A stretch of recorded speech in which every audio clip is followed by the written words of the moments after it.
എല്ലാവർക്കും നമസ്കാരം. ഇന്ന് നമുക്ക് വളരെ എളുപ്പത്തിലൊരു ഈവനിങ് സ്നാക്ക് ഉണ്ടാക്കുന്നത് എങ്ങനെയാണെന്ന് നോക്കാം. ബാക്കി വന്ന ചപ്പാത്തിയുടെ മാവ് ഉപയോഗിച്ചിട്ടാണ് ഇത് ഉണ്ടാക്കിയെടുക്കുന്നത്. വളരെ ടേസ്റ്റി ആയിട്ടുള്ള ഒരു ഐറ്റമാണിത്. കുട്ടികൾക്കൊക്കെ ഇത് വളരെയധികം ഇഷ്ടപ്പെടും. ചപ്പാത്തി ഉണ്ടാക്കിയതിൻ്റെ ബാക്കിയുണ്ടെങ്കിലും ഈ ഒരു രീതിയിൽ നമുക്ക് ഉണ്ടാക്കിയെടുക്കാൻ പറ്റും. ഇനി നമുക്ക് വളരെ ടേസ്റ്റി ആയിട്ടുള്ള ഈ ഐറ്റം ഉണ്ടാക്കുന്നത് എങ്ങനെയാണെന്ന് നോക്കാം. ഇവിടെ കുറച്ച് ചപ്പാത്തി ഉണ്ടാക്കിയതിൻ്റെ ബാക്കി മാവ് ഇരിപ്പുണ്ട്. അഥവാ ഇനി ഫ്രിഡ്ജിൽ വെക്കുകയാണെങ്കിൽ അതിൻ്റെ തണുപ്പൊന്ന് മാറിയതിന് ശേഷം വേണം ഉണ്ടാക്കാൻ. അടുത്തതായിട്ട് ഇതിലേക്ക് കുറച്ച് ജീരകമോ അയമോദകമോ എള്ള് ഇഷ്ടമുള്ളവർക്ക് എള്ളോ ചേർത്ത് കൊടുക്കാം. ഞാനിവിടെ കുറച്ച് അയമോദകമാണ് ഇതിലേക്ക് ചേർത്ത് കൊടുക്കുന്നത്. അയമോദകം ചേർത്തതിന് ശേഷം ഇത് നന്നായിട്ടൊന്ന് ഇതുപോലെ കുഴച്ചെടുക്കാം. ഇത് കുഴച്ച് വെച്ചിട്ട് കുറേ സമയം ആയതുകൊണ്ട് നല്ലവണ്ണം സോഫ്റ്റായി പോയിട്ടുണ്ട്. ഇതിലേക്ക് കുറച്ച് പൊടിയും കൂടി ഇട്ടൊന്ന് കുഴച്ചെടുക്കാം.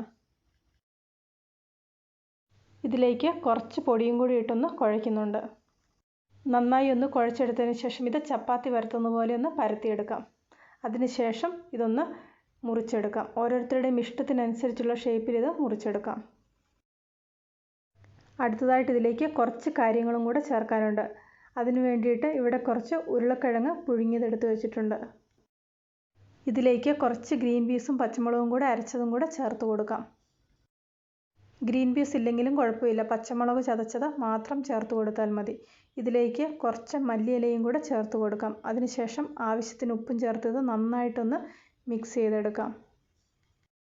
ഒരു ടേസ്റ്റിന് വേണ്ടി കുറച്ച് അയമോദകവും കൂടെ ഇതിലേക്ക് ചേർത്ത് കൊടുക്കുന്നുണ്ട്. ഇനി ഈ കൂട്ടുകളെല്ലാം കൂടെ കൈകൊണ്ട് നന്നായിട്ടൊന്ന് പൊടിച്ചെടുക്കാം. ഇതുപോലെ പൊടിച്ചെടുക്കുമ്പോൾ ഒട്ടും കട്ടയില്ലാതെ വേണം പൊടിച്ചെടുക്കാൻ. ഇതിലേക്ക് ആവശ്യമുള്ള ഉപ്പും കൂടെ ചേർത്ത് കൊടുക്കാം.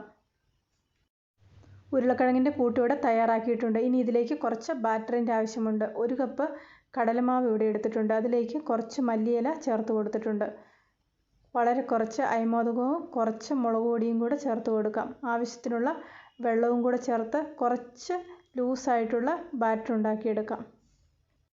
ഇതുപോലെ ബാറ്റർ ഉണ്ടാക്കുമ്പോൾ ഒരുപാട് തിക്കായിട്ടോ ഒരുപാട് ലൂസായിട്ടോ ഉണ്ടാക്കാൻ പാടില്ല. കുറച്ച് മീഡിയം തിക്കായിട്ടുള്ള ബാറ്റർ വേണം ഉണ്ടാക്കിയെടുക്കാൻ. ഇതിലേക്ക് കുറച്ച് കോൺഫ്ലവറും കൂടെ ചേർത്ത് കൊടുക്കാം. കോൺഫ്ലവർ ഇതുപോലെ കുറച്ച് ചേർത്ത് കൊടുത്തിട്ടുണ്ടെങ്കിൽ നല്ല ക്രിസ്പി ആയിട്ടുള്ള ഈവനിങ് സ്നാക്ക് ഉണ്ടാക്കിയെടുക്കാം. അടുത്തതായിട്ട് ചെയ്യേണ്ടത് പരത്തി വെച്ചിരിക്കുന്ന ചപ്പാത്തിയുടെ മുകളിലായിട്ട് ഉരുളക്കിഴങ്ങിൻ്റെ മിക്സ് വളരെ കനം കുറച്ചൊന്ന് പരത്തി കൊടുക്കാം. കൈകൊണ്ടോ സ്പൂൺ കൊണ്ടോ ഓരോരുത്തരുടെയും സൗകര്യം അനുസരിച്ച് ഇത് പരത്തി കൊടുക്കാം. ഉരുളക്കിഴങ്ങിൻ്റെ കൂട്ട് പരത്തിയതിന് ശേഷം ഈ ഒരു രീതിയിൽ കിട്ടും. അതിനുശേഷം ഇവിടെ തയ്യാറാക്കി വെച്ചിരിക്കുന്ന ബാറ്ററിലേക്ക് മുക്കി ചൂടായ എണ്ണയിൽ ഇതൊന്ന് വറുത്ത് കോരിയെടുക്കാം. ബാറ്റർ ഉണ്ടാക്കുന്നത് കറക്റ്റ് ആയിട്ടില്ലെങ്കിൽ ഇത് എണ്ണ കുടിക്കാനുള്ള ഒരു സാധ്യതയുണ്ട്. ആ ഒരു കറക്റ്റ് കൺസിസ്റ്റൻസിയിൽ വേണം ബാറ്റർ ഉണ്ടാക്കിയെടുക്കാൻ. വളരെ ടേസ്റ്റി ആയിട്ടുള്ള ഒരു ഈവനിങ് സ്നാക്കിൻ്റെ റെസിപ്പിയാണിത്.